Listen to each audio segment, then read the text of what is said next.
Olá, seja bem-vindo ao Bastidor da Política, o seu espaço de atualização sobre os principais acontecimentos do cenário político nacional.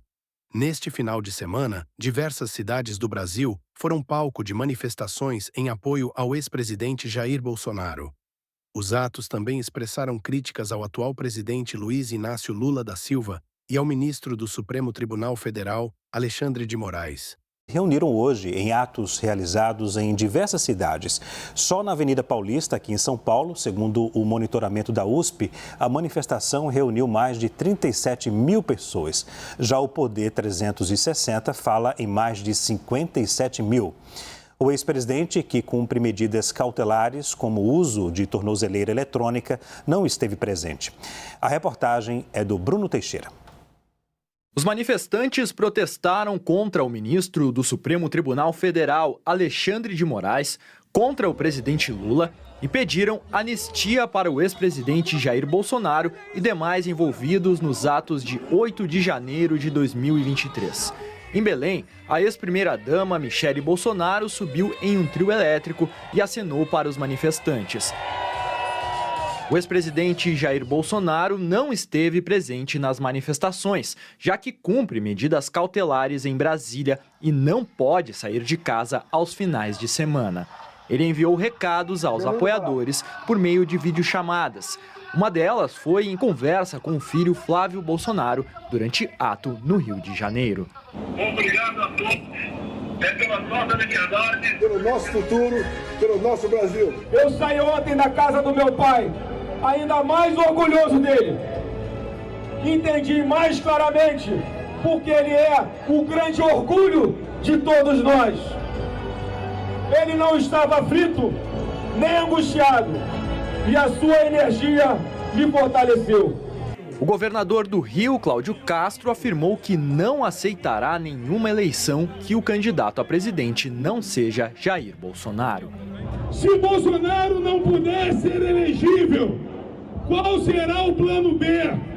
E eu falei, nós não temos plano B, nós temos plano J, e o nosso J é de Jair Bolsonaro! Em São Paulo, a manifestação ocorreu em frente ao vão livre do MASP, na Avenida Paulista. O governador Tarcísio de Freitas não esteve presente na manifestação porque passou por um procedimento médico durante a tarde do domingo. O evento foi marcado pelos discursos de lideranças da direita, como o deputado Sóstenes Cavalcante, líder do PL. Ele agradeceu ao deputado licenciado Eduardo Bolsonaro, que está desde março deste ano nos Estados Unidos. É a você, Eduardo Bolsonaro. Muito obrigado, Eduardo, pelo seu trabalho nos Estados Unidos. A Paulista te aplaude e te agradece. Nas redes sociais, o parlamentar diz lutar pelos valores cristãos, familiares e que já teve tratativas ao longo do tempo morando fora do país com representantes do governo americano. A direita brasileira adotou uma nova estratégia nas manifestações realizadas neste final de semana. Diferente de atos anteriores, que se concentravam em grandes mobilizações em um único local, como Brasília ou São Paulo, os protestos foram descentralizados e ocorreram simultaneamente em diversos estados do país. Essa mudança visa ampliar o alcance das pautas defendidas pelos manifestantes, além de facilitar a participação popular em diferentes regiões. Com ações locais, os organizadores buscam demonstrar capilaridade do movimento e engajamento da base em todo o território nacional.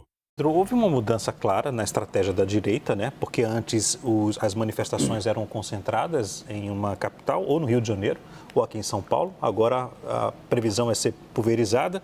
Agora outros governadores devem comparecer também, né, Pedro? Não, eu acredito que se algum governador comparecer, vai ser no seu estado. Não vai haver uma concentração de governadores no mesmo cargo de som. E eu acredito que poucos vão participar desses atos, até porque houve uma contaminação da pauta pela questão do tarifaço. e os governadores estão numa situação muito delicada. Eles não podem, claro, nesse momento, se manifestar em favor de Donald Trump, mas também não podem criticar o presidente norte-americano.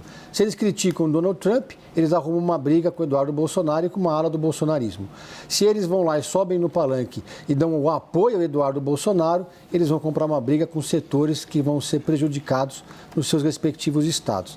Então, o Tarcísio tem um procedimento médico para fazer, então está justificada a ausência dele, mas mesmo que não tivesse, eu acredito que ele não iria participar do ato nesse momento, porque houve uma mudança no discurso dos governadores. Inicialmente, todos eles falando apenas que o presidente Lula era o culpado pelo tarifaço. Depois eles perceberam que esse discurso não estava pegando, não estava tendo aderência.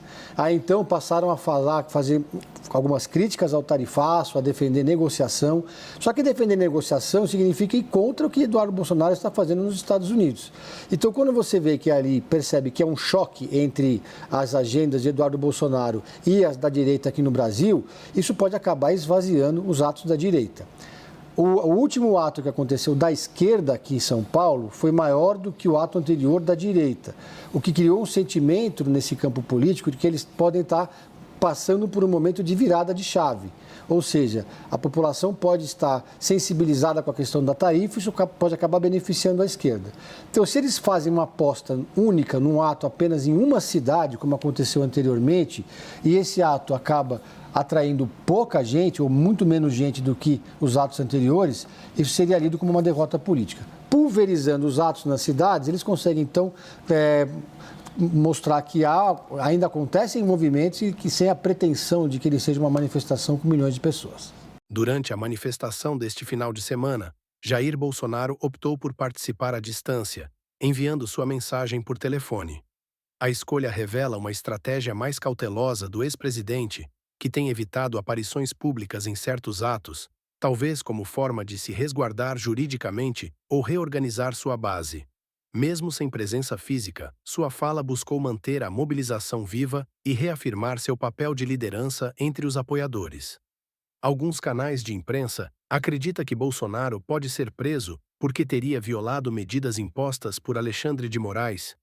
E você acredita que o ex-presidente pode ser preso? Inscreva-se no canal para ficar por dentro de tudo o que acontece no mundo da política.